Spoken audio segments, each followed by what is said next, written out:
اعوذ باللہ من الشیطان الرجیم بسم اللہ الرحمن الرحیم ربی یسر ولا تعسر وتمم بالخیر۔ آج میں جس موضوع پر بات کروں گا وہ ہے جھوٹ کے بارے میں، اصحاب رسول صلی اللہ علیہ وسلم اور صلح امت کے خیالات۔ حضرت عمر رضی اللہ عنہ کے عہد خلافت میں معاذ بن جبل رضی اللہ عنہ ایک علاقے کے گورنر تھے۔ وہاں سے جب واپس آئے تو ان کی بیگم نے تقاضا کیا کہ جیسے دیگر گورنر اپنے گھر کچھ نہ کچھ لاتے ہیں، کیا تم بھی ہمارے لیے کچھ لائے ہو؟ حضرت معاذ نے جواب دیا کہ میرے ساتھ ایک ناظر نگران مقرر تھا۔ بیوی کہنے لگی، عجیب بات ہے، آپ تو حضور کے امین تھے، حضرت ابو بکر کے امین تھے، حضرت عمر نے تمہارے ساتھ ناظر کیوں مقرر کیا؟ یہ بات رفتہ رفتہ عورتوں نے گھر گھر پہنچا دی، حتیٰ کہ حضرت عمر تک یہ شکایت پہنچی۔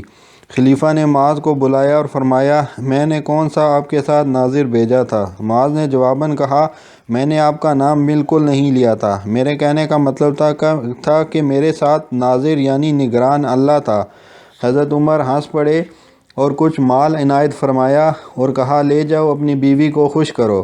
ایسا ہی واقعہ عبداللہ بن عتبہ نے بیان کیا کہ میں اپنے والد کے ساتھ حضرت عمر بن عبدالعزیز کے پاس گیا، میں اچھے لباس میں تھا۔ جب ہم باہر نکلے تو میرا اچھا لباس دیکھ کر لوگوں نے کہا، کیا یہ تمہیں امیر المومنین نے عطا کیا ہے؟ میں نے کہا، اللہ تعالیٰ ان کو جزائے خیر دے، مگر میرے والد نے فوراً کہا، جھوٹ مت بولو، حالانکہ یہ جملہ جھوٹ نہ تھا۔ پھر بھی حاکم وقت کو دعا دینے کا مفہوم یہ ہوتا ہے کہ اس نے کسی انعام و اکرام سے نوازا ہے، یوں یہ بات جھوٹی اور بے اصل تھی، اس لیے میرے والد نے منع کر دیا۔ امام بخاری نے یہ باب باندھا ہے، المتشابہ بما لم یغل وما ینہا من افتخار الذرت، یعنی جو چیز نہ ملے اس کا بہانہ کرنا کہ مجھے ملی ہے، اور سوکن کو فخر جتانے سے روکنا۔ کتاب النکاح، صحیح بخاری۔ امام مسلم نے باب باندھا ہے، النہی عن التزویر فی اللباس والمتشابہ بما لم یؤتى، یعنی فریب کا لباس پہننے کی ممانعت اور جو نہ ہو اس کے ہونے کا دعویٰ کرنے کی ممانعت۔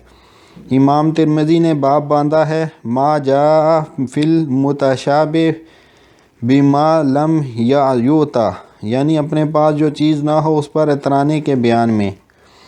ان ابواب کے تحت جو حدیثیں محدثین نے ذکر کی ہیں، حضرت اسماء رضی اللہ عنہا کا بیان ہے کہ حضور کے پاس ایک عورت نے حاضر ہو کر عرض کی کہ حضور، میری ایک سوکن ہے، اگر میں اسے جلانے کے لیے کہہ دوں کہ میرے شوہر نے مجھے کچھ دیا ہے، حقیقت میں کچھ دیا نہ ہو، ایسا کہنے سے کیا مجھے گناہ ہوگا؟ آپ نے فرمایا، اس کی مثال ایسی ہے جیسے کوئی فریب کے 2 کپڑے پہن لے، یعنی یہ دوہرا گناہ ہے، نمبر 1 حسد میں جل کے بات کرنا، نمبر 2 جھوٹ بولنا۔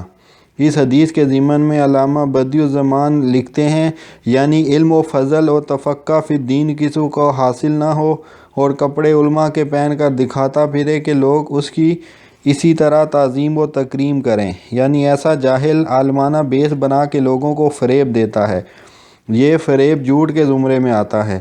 امام غزالی نے لکھا ہے، حضرت حکیم لقمان نے اپنے بیٹے کو فرمایا، بیٹا جھوٹ مت بولنا، اگرچہ جھوٹ چڑیا کے گوشت کی طرح مزیدار ہوتا ہے، مگر تھوڑی سی بات سے جھوٹ بولنے والے کی کلی کھل جاتی ہے۔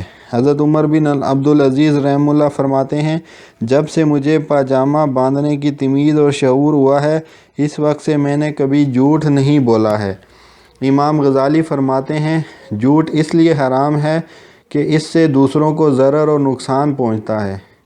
حضرت عمر بن عبدالعزیز نے فرمایا، التقی ملجم، متقی آدمی کے منہ پر لگام ہوتی ہے، یعنی وہ خوف خدا سے زبان ہی نہیں کھولتا، اور جو خوف خدا سے خالی ہوتے ہیں وہ بے تحاشا بولتے ہیں اور ہر اچھی بری بات کرتے چلے جاتے ہیں، اور زبان کینچی کی طرح چلتی ہے اور سب کچھ کاٹتی چلی جاتی ہے۔